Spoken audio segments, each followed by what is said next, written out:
ಇಲ್ಲಿ ನಂಗೆ ಇದು ಹಾಸ್ಪಿಟಲ್ ಅಂತ ಅನಿಸಿಲ್ಲ, ಫಸ್ಟ್ ಮನೆ ಅಂತಾನೆ ಅನ್ಸಿದ್ದು ನಮ್ಗೆ. ಸೊ ಎಲ್ಲರೂ ಫುಲ್ ಕ್ಲೋಸ್ ಆಗಿದ್ರು, ಥೆರಪಿಸ್ಟ್ ಮಾಡೋರು ಆಗ್ಲಿ. ನಮ್ಗೆ ಪ್ಲಸ್ ಪಾಯಿಂಟ್ ಆಗಿದೆ ಅಂದ್ರೆ ಆಯುರ್ವೇದ ನಮ್ಗೆ ಇಲ್ಲಿ. ಪೇಷಂಟ್ ನನಗೂ ತುಂಬ ಚೆನ್ನಾಗಿ ನೋಡ್ಕೊತಾರೆ.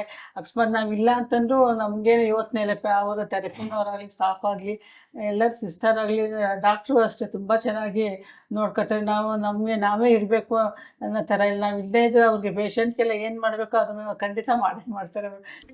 Hi, I am Saili, Unit Manager, Heading Unit at Bhagwan Mahavir Jain Hospital, Girinagar, for PRS Neurosciences. So, I'm presenting here a case of Mr. Anant Ramu. He's a 70-year-old male. In the month of November, he was diagnosed with stroke on left MCA infarct. So, he had history of loss of consciousness. He slipped and fell in the bathroom. After one and a half hour later, family saw him in that state. They rushed him to nearby hospital where primary management was given.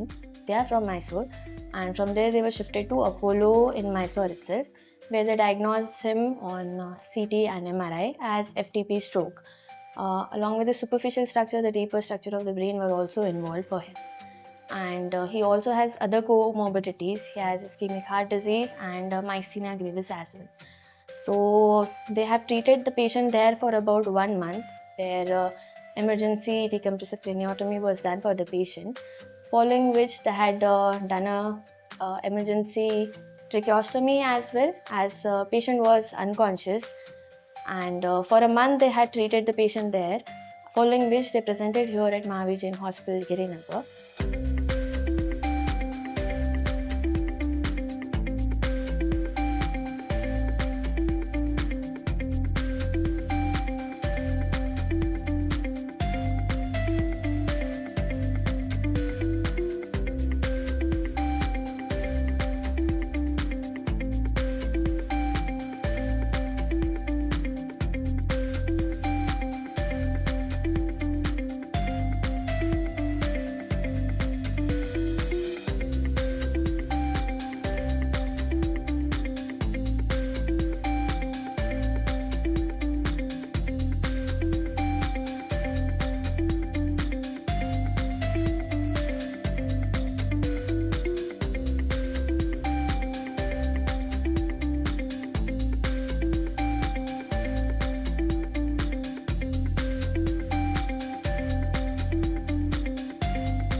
Upon initial examination, patient has disorder of consciousness. We call it minimal conscious state negative. So he was into MCS negative state. There was minimal eye-opening responses for him, no tracking, no eye fixation, nothing at all upon initial presentation. Even chest was really bad. He had lot of secretions, air entry were reduced, and no movement, limb movement at all. So initially for the 1 month, the plan of care was only for the coma stimulation. We started with multimodal approach for him, as single, like unimodal won't give much effect. So we started with 2 approaches altogether. So within 1 month duration, we were able to achieve consistent eye tracking and fixation. He also had unilateral neglect and hemianopia, so which extensive vision therapy was given in the initial 3 months for the patient. In around 2 months or so, we were able to achieve spontaneous, like eye-opening, tracking, fixation to ourselves and to objects as well. So he gained lot of through continuous therapy, he gained awareness about self and surroundings. So initial 3 months were focusing that. Along with that, parallelly we were going with maintaining the body. We call it as keeping the body future ready.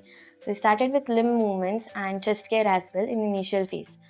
So looking at the reports, he also had ocular myasthenia, which was progressive. Medication were put for that as well. And as the condition is progressive, the plan was to put PEG tube for him. Speech and swallow therapy was going as an adjunct for him. So currently the patient is not on any tube. What he presented with was craniotomy, a cuff tube with size 7.5 and urinary catheter. So as of now, patient doesn't have any, the tracheostomy is closed, the right tube is converted to PEG, and catheter has been removed, so patient is able to void, self-voiding is there. Looking at the therapy part, we started first with the coma stimulation. Now we are working on functional body level. So we have achieved bed, rolling, turning, coming up to sit on his own. He is even trying to stand on his own, attempts are there. He is able to lock his knee. Sensation wise, he has improved better. And for speech and swallow, we have started with, as patient has aphasia, global aphasia, we started with augmented or alternative communication strategies. So we call it as AAC. So little pointing towards objects and all, object identification. These were the strategies we had worked upon. So here, speech and cognitive therapy altogether working. They were taking co-therapies for him, since we were able to produce good result with that. So he's able to, as of now, he's able to consistently perform a task for about 5 minutes. There is no deficits with the attention, concentration, tracking in the space is good. The visual deficits we have worked with. Along with that, the major role which played in the therapy was with the Ayurveda. So they started with Basti treatment and Shirodhara. So his level of alertness, consciousness improved drastically with that approach. So as of now, this is the best what we have achieved. In bed, rolling, turning, patient is on PEG tube, maintaining well without any tubes. Family is happy, caregivers are happy, and even we are happy to discharge him home back to his normal life. ನನ್ನ ಹೆಸರು ವಿಜಯ್. ನಮ್ಮಪ್ಪ ಇಲ್ಲಿ admit ಆಗಿದ್ರು December 7th. Okay, ಏನಾಗಿತ್ತು sir? ನನಗೆ brain stroke ಆಗಿತ್ತು. Left side brain stroke ಆಗಿ right ಸೈಡ್ಗೆ ಎಫೆಕ್ಟ್ ಆಗಿತ್ತು. ಓಕೆ, ಜೈನ್ ಹಾಸ್ಪಿಟಲ್ಗೆ ಫಸ್ಟ್ ಕರ್ಕೊಂಡ್ಬಂದಿದ್ದ ಅಥವಾ ಏನಾಗಿತ್ತು ಅವಾಗ? ಅಪ್ಪನ ಮೈಸೂರಲ್ಲಿ 1 month ಅಲ್ಲೇ ಆಪರೇಷನ್ಸ್ ಎಲ್ಲ ಮೈಸೂರಲ್ಲಿ ಆಗಿತ್ತು. ಓಕೆ, ಆಮೇಲೆ ಮೈಸೂರಲ್ಲಿ ಡಾಕ್ಟರ್ ರೆಫರ್ ಮಾಡಿದ್ರು, ಜೈನ್ ಹಾಸ್ಪಿಟಲ್ ಚೆನ್ನಾಗಿದೆ, ಸೊ ಎಲ್ಲ ಟ್ರೀಟ್ಮೆಂಟ್ ತಗೊಳ್ಳಿ ಅಂತ. ಸೊ ಅಲ್ಲಿಂದ ಇಲ್ಲಿ ಶಿಫ್ಟ್ ಮಾಡಿದ್ವಿ ನಾವು. ರಿಹ್ಯಾಬ್ ಬಗ್ಗೆ ಗೊತ್ತಿತ್ತಾ ಸರ್ ಮುಂಚೆ? ಇಲ್ಲ, ಫಸ್ಟ್ ಟೈಮ್, ಮುಂಚೆ ಗೊತ್ತಿರಲಿಲ್ಲ, ಫಸ್ಟ್ ಟೈಮ್. ಓಕೆ, ಇಲ್ಲಿಗೆ ಬಂದ್ಮೇಲೆ ಏನೇನಾಯ್ತು? ನಿಮ್ಮ ಎಕ್ಸ್ಪೀರಿಯನ್ಸ್ ಹೇಗಿತ್ತು ಸರ್? ಇಲ್ಲಿ ಬಂದಾದ್ಮೇಲೆ ಅಪ್ಪ ಫುಲ್ಲು ಅನ್ಕಾನ್ಸಿಯಸ್ ಆಗಿದ್ರು ಬರುವಾಗ. ಸೊ ನಾವು ಇಷ್ಟೊಂದು ಇಂಪ್ರೂವ್ಮೆಂಟ್ ಆಗುತ್ತೆ ಅಂತ ನಮಗೆ ಗೊತ್ತಿರಲಿಲ್ಲ ಮುಂಚೆ. ಬಟ್ ಒಂದು ಪ್ರಾಮಿಸ್ ಕೊಟ್ಟಿದ್ರು, ಡೇ ಟು ಡೇ ಆಕ್ಟಿವಿಟೀಸ್ ಎಲ್ಲ ಮಾಡೋಕ್ಕೆ ಅಷ್ಟು ನಾವು ಇಂಪ್ರೂವ್ಮೆಂಟ್ ಆಗುತ್ತೆ, ಸೊ ರಿಪೋರ್ಟ್ಸ್ ಎಲ್ಲ ನೋಡ್ಬಿಟ್ಟು ಅಂತ ಹೇಳಿದ್ರು. ಸೊ ಇವಾಗ ಆಲ್ಮೋಸ್ಟ್ ಎಲ್ಲರಿಗೂ ಬಂದಿದ್ದಾರೆ. ಇನ್ನು ಸ್ವಲ್ಪ ಜಾಸ್ತಿ ಟ್ರೀಟ್ಮೆಂಟ್ ಚೂರು ಕೊಡ್ಸಿದ್ರು ಚೆನ್ನಾಗಿ ಇನ್ನ ಇಂಪ್ರೂವ್ ಆಗ್ತಾರೆ. ನಿಮ್ಗೆ ಏನ್ ಚೇಂಜಸ್ ಕಾಣಿಸ್ತು? ಅವ್ರು ಬಂದಾಗ ಹೇಗಿದ್ರು? ಇವಾಗ ಹೊರಡ್ತಾ ಇರುವಾಗ ಏನೇನ್ ಚೇಂಜಸ್ ಕಾಣಿಸಿದೆ? ಮುಂಚೆ ಬರುವಾಗ ಇವಾಗ not opening is ice. Okay, so ಏನು ಮೂವ್ಮೆಂಟ್ ಇರಲಿಲ್ಲ, ಲೆಫ್ಟ್ ಸೈಡ್ ಸ್ವಲ್ಪ ಮೂವ್ಮೆಂಟ್ ಇತ್ತು ಅಷ್ಟೇ. ಊಟ ಏನು ಮಾಡ್ತಾ ಇರಲಿಲ್ಲ. ಇವಾಗ ಈಸ್ ಫುಲ್ ಆಕ್ಟಿವ್, ಸೊ ಇಲ್ ಬಿ ಅವೇಕ್ ಆಲ್ವೇಸ್. ಆಮೇಲೆ ಊಟ ಎಲ್ಲ ಚೆನ್ನಾಗಿ ಮಾಡ್ತಾರೆ, ಸೊ ರೆಸ್ಪಾನ್ಸ್ ಎಲ್ಲ ಚೆನ್ನಾಗಿ ಮಾಡ್ತಾ ಇದ್ದಾರೆ ಈಗ. ಸರ್, ಈ ಎಕ್ಸ್ಪೀರಿಯನ್ಸ್ ಅಲ್ಲಿ ನಿಮಗೆ ತುಂಬಾ ಇಷ್ಟ ಆಗಿದ್ದು ಒಂದು ಫೀಚರ್ ಅಂದ್ರೆ ಯಾವುದು? ಲೈಕ್ ನಮ್ಮ ಥೆರಪಿಸ್ಟ್ ಆಗಿರ್ಬೋದು ಅಥವಾ ಹೋಲ್ ಎಕ್ಸ್ಪೀರಿಯನ್ಸ್ ಅಲ್ಲಿ ನಿಮ್ಗೆ ಏನು ಇಷ್ಟ ಆಯ್ತು?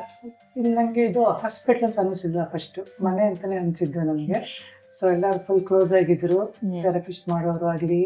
ನಮಗೆ ಪ್ಲಸ್ ಪಾಯಿಂಟ್ ಆಗಿದೆ ಅಂದರೆ ಆಯುರ್ವೇದ ನಮಗೆ ಇಲ್ಲಿ. ಸೊ ಆಯುರ್ವೇದ ಟ್ರೀಟ್ಮೆಂಟ್ ನಮಗೆ ಚೆನ್ನಾಗಿ ಸಿಕ್ತು. ನಮ್ಮದು ಸಿಕ್ಕಿರಲಿಲ್ಲ ಅಂದರೆ ನಮ್ಗೆ ತುಂಬ ಮಿಸ್ ಮಾಡ್ಕೊತಾ ಇದ್ವಿ ಆಯುರ್ವೇದದ್ದು. ಸೊ ಆಯುರ್ವೇದ ನಮ್ಗೆ ಸಿಕ್ಕಿದ್ದಿಂದ ತುಂಬ ಪ್ಲಸ್ ಪಾಯಿಂಟ್ ಆಯಿತು. ಸೊ ಇದನ್ನ ಇನ್ ಕೇಸ್ ಯಾರಿಗೂ ಆಗ್ದೇನೆ ಇರ್ಲಿ, ಬಟ್ ನಿಮ್ಮ ಸರ್ಕಲ್ ಮತ್ತೆ ಯಾರಿಗಾದ್ರೂ ಈ ಸರ್ವಿಸಸ್ ಬೇಕಾದ್ರೆ ನೀವು ರೆಕಮೆಂಡ್ ಮಾಡ್ತೀರಾ? ಖಂಡಿತ ಮಾಡ್ತೀನಿ. ಈ ಹಾಸ್ಪಿಟ್ಲು ಖಂಡಿತ ರೆಕಮೆಂಡ್ ಮಾಡ್ತೀನಿ. ಪ್ಲಸ್ ಆಯುರ್ವೇದನ ತಗೊಳ್ಳಿ ಅಂತಾನೆ ನಾನು ರೆಕಮೆಂಡ್ ಮಾಡ್ತೀನಿ. ನಾನು thank you so much sir. ನನ್ನ ಹೆಸರು ಸ್ವರ್ಣ ಅಂತ, ನಮ್ಮ ಮನೆಯವರು ಅನಂತ ರಾಮು ಅಂತ. ನಾವು ಫಸ್ಟ್ ನಮ್ಮದು ಮೈಸೂರಲ್ಲಿ ನಮಗೆ ಹಿಂದಿನ ದಿವಸ ಬೆಳಗ್ಗೆ 6 ಗಂಟೆ ನಾವು ಹೊಡೆದಾಗ ಬಾತ್ರೂಮಲ್ಲಿ ಅವರು ಇದ್ದಿದ್ರು. ಅವಾಗ ನಾವು ನೋಡಿದಾಗ ಕಾನ್ಶಿಯಸ್ ಎಲ್ಲ ಇದ್ದರು. ಸ್ಟ್ರೋಕ್ ಆಗಿದ್ದು ನಮ್ಗೆ ಫಸ್ಟು ಸ್ಟ್ರೋಕ್ ಅಂತ ಗೊತ್ತಿರಲಿಲ್ಲ. ಹಾಸ್ಪಿಟ್ಲಿಗೆ ಹೋದ್ಮೇಲೆ ಆ ಥರ ಗೊತ್ತಾಗಿತ್ತು ತುಂಬ ಕ್ರಿಟಿಕಲ್ ಆಗಿದೆ ಅಂತ. ಅಲ್ಲಿ ಮೈಸೂರಿನಲ್ಲಿ 1 ಮಂತ್ ಇದ್ವಿ. ಅಲ್ಲಾದಮೇಲೆ ಮತ್ತೆ ಅವರು ಅಲ್ಲಿ ಡಾಕ್ಟ್ರಿಗೆ ಹೇಳಿದರು ನಮಗೆ ಈ ಥರ ಅಲ್ಲಿ ಕರ್ಕೊಂಡೋಗಿ ತುಂಬ ಹೆಲ್ಪ್ ಆಗುತ್ತೆ ಅಂತ. ಹಾಗಾಗಿ ರಿಹ್ಯಾಬ್ಗೆ ಇಲ್ಲಿ ಕರ್ಕೊಂಬಂದ್ವಿ ನಾವು. ತುಂಬಾ ನಮಗೆ ಒಳ್ಳೆಯದಾಗಿದೆ, ತುಂಬ ಚೆನ್ನಾಗಿ ಇಂಪ್ರೂವ್ ಆಗಿದೆ ಆಗಿದ್ದಾರೆ ನಮ್ಮ ಮನೆಯವರು. ತುಂಬ ರೆಸ್ಪಾನ್ಸ್ ಮಾಡೋದಾಗಲಿ ಮತ್ತು ಈ ಮೆಂಟಲಿ ಆಗಲಿ ಫಿಸಿಕಲಿ ತುಂಬಾ ಇಂಪ್ರೂವ್ ಆಗಿದ್ದಾರೆ ಅವರು. ನಮಗಂತೂ ತುಂಬ ಖುಷಿ ಆಯ್ತು ಈ ಹಾಸ್ಪಿಟ್ಲಿಗೆ ಬಂದಿದ್ದು, ಅಷ್ಟು ಇಂಪ್ರೂವ್ ಆಗಿದ್ದಾರೆ ನಮಗೆ. ಇಲ್ಲಿ ಬಂದಾಗ ಹೇಗಿದ್ರು, ಇವಾಗ ಹೆಂಗೆ ಇವಾಗ change ಬಂದಾಗ ಏನೂ ಇರ್ತಿಲ್ಲ, ಮೂಮೆಂಟ್ಸ್ ಇರ್ತಿಲ್ಲ ಮತ್ತು ಕಾನ್ಶಿಯಸ್ ಇರ್ತಿಲ್ಲ, ಏನೂ ಇರ್ತಿಲ್ಲ, ತುಂಬಾ ನಿದ್ದೆ ಮಾಡ್ತಾಯಿದ್ರು. ನಮಗೆ ನಿಜವಾಗ್ಲೂ ಅಷ್ಟೊಂದು ನಿದ್ದೆ ಮಾಡೋದೆಲ್ಲ ನೋಡಿ ಅವರು ಹೇಗೂ ಮುಂದೆ ಏನು ಇಂಪ್ರೂವ್ ಆಗ್ತಾರೋ ಇಲ್ವೋ ಅನ್ನೋಷ್ಟು ನಮಗೆ ಒಂಥರ ಗಾಬರಿ ಆಗಿತ್ತು. ಅಲ್ಲಿಗೆ ಬಂದಮೇಲೆ ಅದೆಲ್ಲ ಸರಿ ಮಾಡಿದ್ದಾರೆ, ಇದೆಲ್ಲ ಸರಿ ಹೋಗಿದೆ. ಇವಾಗ ತುಂಬಾ ಇಂಪ್ರೂವ್ ಆಗಿದ್ದಾರೆ, ಮೆಂಟಲಿ ಅಂತೂ ತುಂಬಾ ಇಂಪ್ರೂವ್ ಆಗಿದ್ದಾರೆ ಅವರು. ಎಲ್ಲರಿಗೂ ಇವಾಗ ರೆಸ್ಪಾನ್ಸ್ ಮಾಡೋದಾಗಲಿ ಎಲ್ಲರಿಗೂ ತುಂಬಾ ಚೆನ್ನಾಗಿ ಮಾಡ್ತಾರೆ. ಇವಾಗ ಮನೆ ಕರ್ಕೊಂಡು ಹೋಗೋ ಸ್ಟೇಜಿಗೆ ಬಂದಿದ್ದು ಇವಾಗ ಈ ಹಾಸ್ಪಿಟ್ಲಿಗೆ ಬರೋದಕ್ಕೆ ನಮಗಂತೂ ತುಂಬಾ ಖುಷಿ ಆಯ್ತು ಈ ಹಾಸ್ಪಿಟ್ಲಿಗೆ ಬಂದಿದ್ದು. ಇಲ್ಲಿ ಹಾಸ್ಪಿಟಲ್ ಥೆರಪಿ ಬಗ್ಗೆ ಏನ್ ಇಷ್ಟ ಆಯ್ತು? ತುಂಬ ಚೆನ್ನಾಗಿದೆ ಥೆರಪಿ ಆಗಲಿ, ಸ್ಟಾಫ್ ಆಗಲಿ, ಪೇಷಂಟ್ ನನಗೂ ತುಂಬ ಚೆನ್ನಾಗಿ ನೋಡ್ಕೊತಾರೆ. ಅಕಸ್ಮಾತ್ ನಾವಿಲ್ಲ ಅಂತಂದ್ರೂ ನಮಗೇನು ಯೋಚನೆ ಇಲ್ಲ, ಅವರು ಥೆರಪಿನವರಾಗಲಿ, ಸ್ಟಾಫ್ ಆಗಲಿ, ಎಲ್ಲರ ಸಿಸ್ಟರ್ ಆಗಲಿ, ಡಾಕ್ಟ್ರು ಅಷ್ಟೇ ತುಂಬ ಚೆನ್ನಾಗಿ ನೋಡ್ಕೊತಾರೆ. ನಮಗೆ ನಾವೇ ಇರಬೇಕು ಅನ್ನೋ ಥರ ಇಲ್ಲ. ನಾವು ಇಲ್ಲದೇ ಇದ್ದರೆ ಅವ್ರಿಗೆ ಪೇಷಂಟ್ಗೆಲ್ಲ ಏನು ಮಾಡಬೇಕು ಅದನ್ನು ಖಂಡಿತ ಮಾಡ್ತಾರೆ. ನಮಗೆ ಅನ್ಕೋ ಅಷ್ಟು ಖುಷಿಯಾಗಿದೆ. ನಾವು ಸುಮಾರು ಸಲ ಬರೀ ಪೇಷಂಟ್ನೇ ಬಿಟ್ಟು ಬೇರೆ ಕಡೆ ಎಲ್ಲ ಸುಮಾರು ಹೋಗಿದ್ದೀವಿ ನಾವು ಹೋಗೋ ಟೈಮಲ್ಲಿ. ಹಾಗಾಗಿ ಅವರೆಲ್ಲ ತುಂಬ ಚೆನ್ನಾಗಿ ನೋಡ್ಕೊಂಡಿದ್ದಾರೆ, ಸ್ಟಾಫ್ ಆಗಲಿ ಇದರಲ್ಲಿ. ತುಂಬ ಒಳ್ಳೆ ಹಾಸ್ಪಿಟ್ಲು ನಾವು ಬಂದಿದ್ದು ಇವಾಗ ಅನ್ನಿಸ್ತಿದೆ, ಒಳ್ಳೆ ಹಾಸ್ಪಿಟ್ಲು. ನಮಗೆ ರೆಸ್ಪಾನ್ಸ್ ಮಾಡಿ ಅವರು ಅಂತ ಇಲ್ಲ. ನಾವು ಇದು ವೀಡಿಯೋಗೆ ಅಂತ ಹೇಳ್ತಾ ಇಲ್ಲ, ನಮ್ಮ ಅನುಭವ ನಾನು ಹೇಳ್ತಾ ಇದ್ದೀನಿ ಅಷ್ಟೇ, ವೀಡಿಯೋಕ್ಕೋಸ್ಕರ ನಾನು ಹೇಳ್ತಾ ಇಲ್ಲ ಆ ಥರ ಅಂತ. ನಮ್ಮ ಅನುಭವ ಆಗಿರೋದು ನಮಗಷ್ಟು ಖುಷಿ ಇದೆ ನಿಜವಾಗ್ಲೂ ಇದು ಬಂದಿದ್ದಕ್ಕೆ. ನಮಗೆ ಅಷ್ಟು ಇಂಪ್ರೂವ್ ಆಗಿದೆ ನಮ್ಮ ಮನೆಯವರ ಇದೆಲ್ಲ. Thank you ma'am. ಇಲ್ಲಿ ಮೈಸೂರಿಂದ ಇಲ್ಲಿ ಎಲ್ಲಿದ್ರಿ ಮ್ಯಾಮ್? ನಾವು ಹಾಸ್ಪಿಟ್ಲಲ್ಲೇ ನಾನಿದ್ದೆ, ಮಗ ಇಲ್ಲಿರೋದ್ರಿಂದ ಅವ್ನು ಹೋಗಿ ಬಂದು ಮಾಡ್ತಿದ್ದೆ. ಓಕೆ, ನಾನು ಫುಲ್ ಹಾಸ್ಪಿಟ್ಲಲ್ಲೇ ಇದ್ದೆ ನಮ್ಮ ಮನೆಯಲ್ಲಿ. Okay ma'am. ಇವಾಗ ಮನೆಗೆ ಕರ್ಕೊಂಡು ಹೋಗ್ತಿದ್ದೀರಾ, ಖುಷಿನಾ? ಖಂಡಿತ ಖುಷಿ ಇದೆ. ಅಷ್ಟು ಮನೆ ಕರ್ಕೊಂಡು ಹೋಗೋಷ್ಟು ಇಂಪ್ರೂವ್ ಆಗಿದ್ದಾರೆ. ನಾವು ಅವಾಗ ಕಂಡೀಷನ್ ನೋಡ್ಬಿಟ್ಟಿದ್ದು ನಮ್ಗಂತೂ ಏನು ಮಾಡೋದು ಗೊತ್ತಾಗ್ತಿರ್ಲಿಲ್ಲ ಅವರು. ಹಾಗಾಗಿ ಎಲ್ಲಿ ಕರ್ಕೊಂಡು ತುಂಬಾನೇ ನಾವು ಅವರು ಮೈಸೂರಿನಲ್ಲಿ ರಿಸರ್ಚ್ ಮಾಡ್ತೀವಿ ಅಂತಾಗ ಎಲ್ಲಿ ಕರ್ಕೊಂಡು ಹೋಗ್ಬೇಕು ಅಂತ ನಮ್ಗೆ ಯೋಚನೆ ಆಗ್ಬಿಟ್ಟಿತ್ತು. ಮನೆ ಕರ್ಕೊಂಡು ಹೋಗೋ ಕಂಡೀಷನಲ್ಲಿ ನಾವು ಇರ್ತಿಲ್ಲ ಅವಾಗ, ಮುಂದಕ್ಕೆ ಏನು ಮಾಡಬೇಕು ಅಂತ. ಆಮೇಲೆ ಅಲ್ಲಿ ಡಾಕ್ಟ್ರೇ ನಮಗೆ ಇಲ್ಲಿ ಸಜೆಷನ್ ಮಾಡಿದ್ರು, ಕರ್ಕೊಂಡು ಹೋಗಿ ಇಲ್ಲಿಗೆ ತುಂಬ ಒಳ್ಳೆ ಇದು, ತುಂಬ ನಿಮಗೆ ಹೆಲ್ಪ್ ಆಗುತ್ತೆ ಅಂತ. ನಾವು ಇಲ್ಲಿಗೆ ಬಂದಮೇಲೆ ನಮಗೂ ಗೊತ್ತಾಯ್ತು ಎಷ್ಟು ಹೆಲ್ಪ್ ಆಗಿದೆ, ಎಷ್ಟು ಇಂಪ್ರೂವ್ ಆಗಿದೆ ಅಂತ. ಇವಾಗ ನೀವು ಕರ್ಕೊಂಡು ಹೋದ್ರು ನೀವು ಆರಾಮಾಗಿ ನೋಡ್ಕೋಬಹುದು ಒಬ್ರೆ ಅವ್ರನ್ನ? ನಾವು ಅದೇ ಒಬ್ಬರೇ ನೋಡ್ಕೊಬೋದು, ಒಬ್ಬರೇ ಇರೋದ್ರಿಂದ ಸ್ವಲ್ಪ ಹೆಲ್ಪ್ ಆಗಲಿ ಅಂತ ಕೇರ್ ಟೇಕರ್ ಎಲ್ಲ ನಾವು ನೋಡ್ಕೊಂಡಿದ್ದೇವೆ ಅಷ್ಟು. ಇಲ್ಲದವರೇ ತುಂಬಾ ಪರವಾಗಿ ಕರ್ಕೊಂಡು ಹೋದ್ರು ಒಬ್ಬರೇ ನೋಡ್ಕೊಬೋದು ಸ್ಟೇಜ್ನಲ್ಲಿದ್ದಾರೆ ಇವಾಗ. ಓಕೆ, ಇನ್ನು ನೀವೇನಾದರೂ ಹೇಳೋದೈತಾ ಮ್ಯಾಮ್? ಇಲ್ಲ, ನಮ್ಗಂತ ನಿಜವಾಗ ಅಷ್ಟು ಒಳ್ಳೆ ಹಾಸ್ಪಿಟ್ಲು ಕರ್ಕೊಂಬಂದ್ವಿ ಅಂತ ಇವಾಗ ಅನ್ನಿಸ್ತಿದೆ. ನಾವು ಅಲ್ಲೇ ಮೈಸೂರಿನಲ್ಲಿ ಇದ್ದಿದ್ರೆ ಖಂಡಿತ ಎಷ್ಟು ಇಂಪ್ರೂವ್ ಆಗ್ತಿರಲಿಲ್ಲ ನಮಗೆ ಅಂತ. ಇಲ್ಲಿ ಕರ್ಕೊಂಬಂದ್ಮೇಲೆ ನಮಗೆ ತುಂಬಾ ಹೆಲ್ಪ್ ಆಗಿದೆ. Thank you ma'am, thank you so much.